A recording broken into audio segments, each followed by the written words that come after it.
Nutrition in animals. The method of food intake in case of the animals is of holozoic type, that is, they consume food in the form of solid organic matter. Different ways of taking food.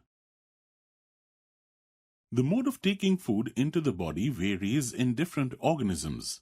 Ingestion is the first step in the process of food intake. The organ involved in the process of food intake varies in different animals. Amoeba obtains its food by simple engulfing. Hydra catches its prey with the help of tentacles. Bees and hummingbirds suck the nectar of plants. Infants of humans and many other animals feed on their mother's milk.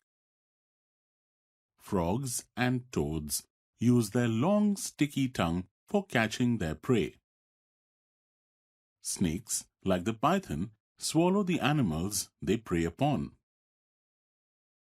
Some aquatic animals filter tiny food particles floating nearby and feed upon them. Digestion in humans. We take in food through the mouth, digest, absorb, and utilize it. The food passes through a continuous canal which begins at the buccal cavity and ends at the anus. The canal can be divided into various compartments. The buccal cavity. Food pipe or esophagus. Stomach. Small intestine. Liver. Pancreas. Large intestine ending in the rectum, and the anus. It is not a very long path, but it is a continuous path. These paths together form the alimentary canal or digestive tract. The food components gradually get digested as food travels through the various compartments. Let us first study the different parts of the human digestive system and know the changes which take place in the nature and composition of food when it passes through the different parts of the human digestive tract. The mouth and buccal cavity. Food is taken into the body through the mouth. The process of taking food into the body is called ingestion.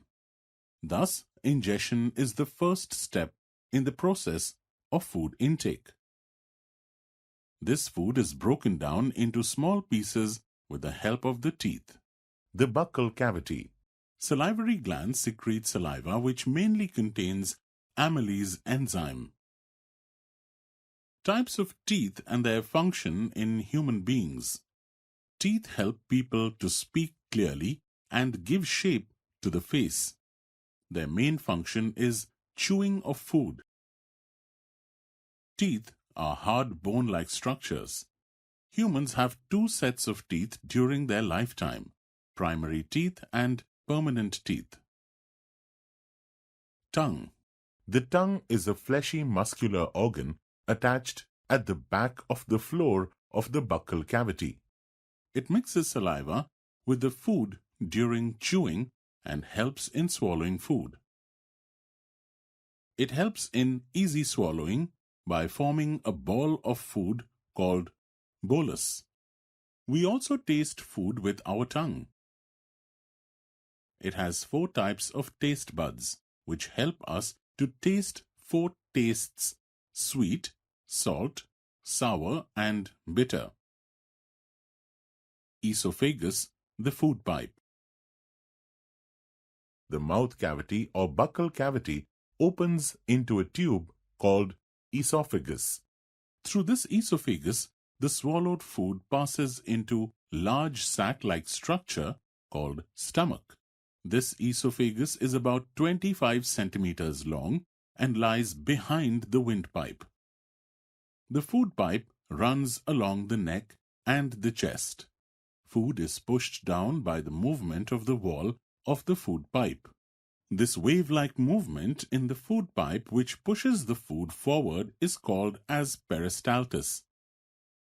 Actually, this wave-like movement takes place throughout the alimentary canal and pushes the food downwards. The word alimentary canal is used to describe the entire tube from mouth to anus, which is concerned with ingestion, digestion, and absorption of food. The stomach. The stomach is a thick, walled bag. Its shape is like a flattened U, and it is the widest part of the alimentary canal. It is about 30 centimeters long. It is highly elastic, and its inner membranes are made of many folds which contains glands and which secrete many gastric secretions.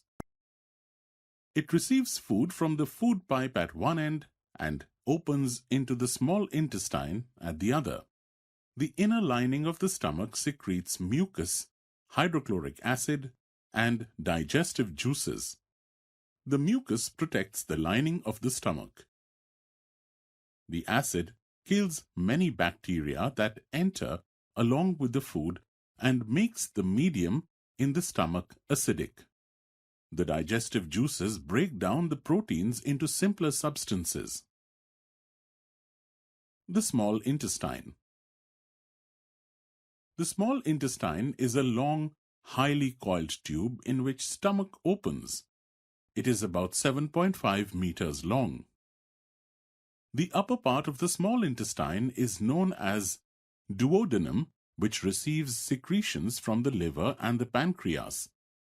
Besides this, the wall of small intestine also secretes digestive juices.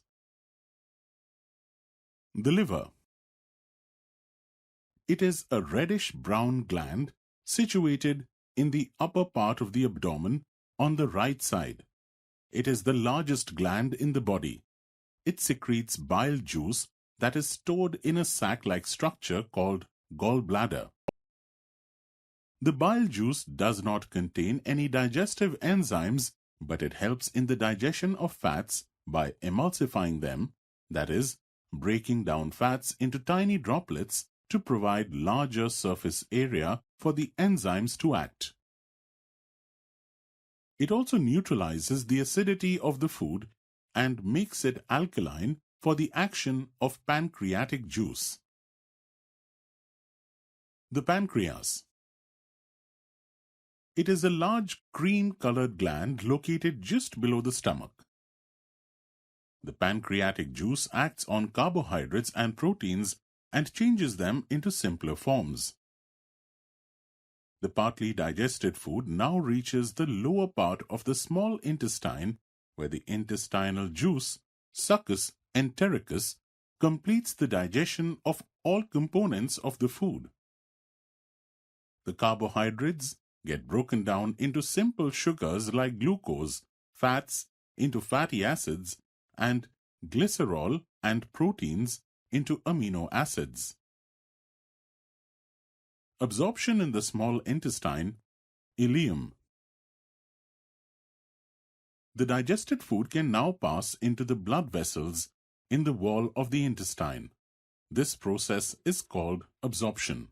The inner walls of the small intestine have thousands of finger-like outgrowths. These are called villi.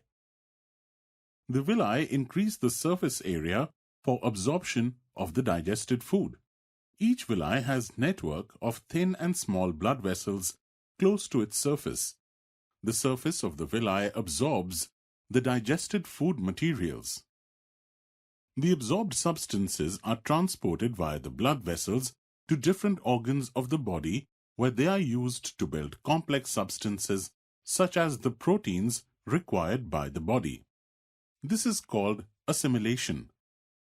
In the cells, glucose breaks down with the help of oxygen into carbon dioxide and water, and energy is released.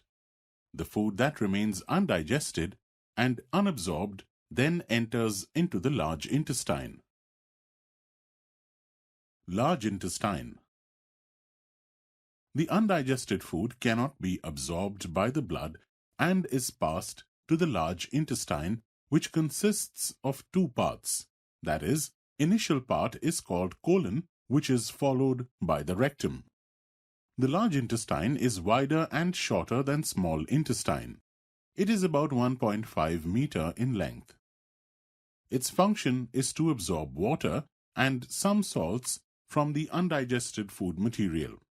The remaining waste passes through the rectum and remains there as semi-solid feces. Rectum stores the feces temporarily. The fecal matter is removed through the anus from time to time. This is called egestion. Digestive glands.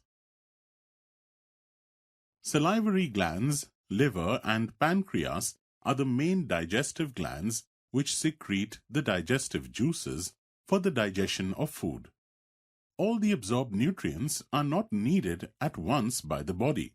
The body stores them into various forms until they are needed. Excess amount of glucose is converted into glycogen and is stored in the liver. The fats as such are stored in the adipose tissue. Excess of amino acids are used for building proteins in the muscular tissue.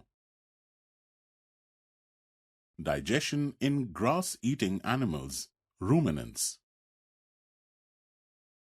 You might have observed hoofed animals such as cattle, cows and buffaloes, sheep, deer, and many other grass-eating animals chewing continuously even when they are not eating grass. Actually, they quickly swallow the grass and store it in a separate part of the stomach called rumen.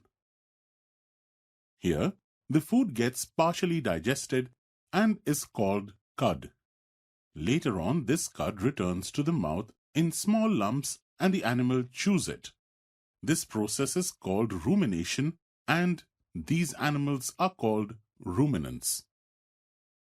These animals eat mainly small plants and grass which are rich in cellulose, a type of carbohydrate. The food, therefore, first passes into the rumen, where there are bacteria and protozoa, symbiotic microorganisms that break down the cellulose. After this, a soft, fermented food returns to the animal's mouth, which is chewed continuously, and then it enters the second compartment of the stomach, the reticulum. Here, further digestion is carried out by more bacteria, and the food passes on to the third compartment of the stomach, the omasum. The main function of omasum is to absorb water from the food. In the fourth compartment of the stomach, the abomasum, the food is mixed with a variety of digestive juices. It then passes into the small intestine and digestion is completed in the normal way. So far, we have learnt about those animals only which possess the digestive system. But some small organisms do not have a mouth and digestive system. Let us try to find out about the digestion process in such organisms. We will discuss about such microscopic organism, the amoeba.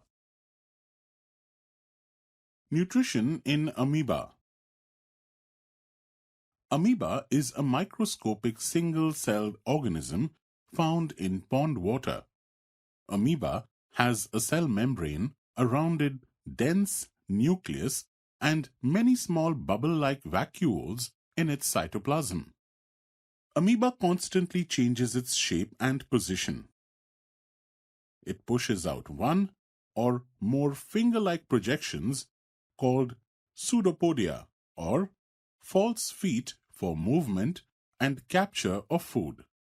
Amoeba feeds on some microscopic plants and animals that float in a water body. When it senses food, it pushes out pseudopodia around the food particle and engulfs it. Thus, ingestion in amoeba is with the help of pseudopodia. The food becomes trapped in a food vacuole. Inside the food vacuole, food gets digested by digestive enzymes which are secreted into the food vacuole. These enzymes act on the food and break it into simpler substances. Gradually, the digested food is absorbed and utilized by the cell. This is termed as assimilation. The undigested food remains in the food vacuole and is thrown out of the body. This is called egestion. Thus, we find that the basic process of digestion of food and release of energy is the same in all animals.